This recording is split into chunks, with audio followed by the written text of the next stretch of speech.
ముందు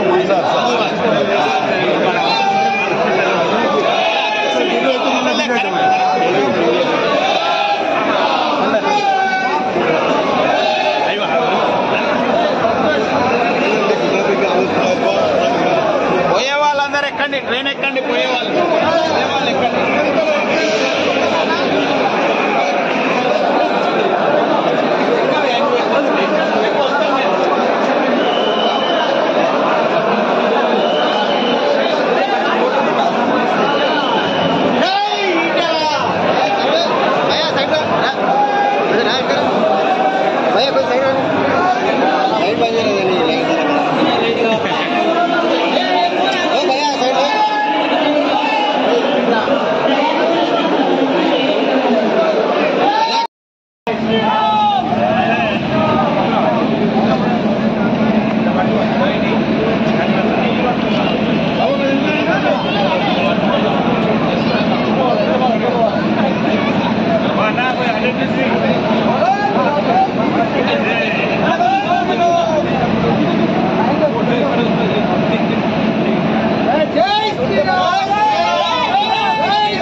పరాయి దేశస్తుల దండయాత్రతో భారత ప్రజలు ఆరాధించేటువంటి అయోధ్య రామమందిరాన్ని అన్నాడు కోల్పోయిన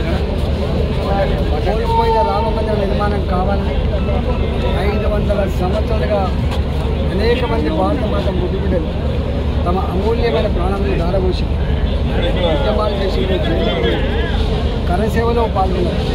చివరికి నరేంద్ర మోడీ గారి నాయకత్వంలో రామమందిర నిర్మాణం జరగాలని చెప్పి సంకల్పంతో మెప్పించి బ్రహ్మాండమైనటువంటి ఆలయాన్ని నిర్మాణం చేసి జనవరి 22వ తారీఖు నాడు జాతికి అంకితం చేయడం జరిగింది. ఆనాడు దేశ ప్రజలందరూ కూడా పులకించిపోయి ఇవాళ తెలంగాణ రాష్ట్రం నుంచి 17-18 ట్రైన్లలో వేలాది మంది రామభక్తులు అయోధ్యకు తరలిపోతూ ఉన్నారు. దేశవ్యాప్తంగా కశ్మీర్ నుంచి కన్యాకుమారి వరకు అన్ని రాష్ట్రాల ప్రజలు లక్షలాదిగా తరలిపోయి ఆలయ సందర్శన చేసుకుంటూ ఉన్నారు. ఇవాళ రామం ఆలయానికి అయోధ్యకు బయలుదేరినటువంటి వాళ్ళందరికీ కూడా శుభాకాంక్షలు.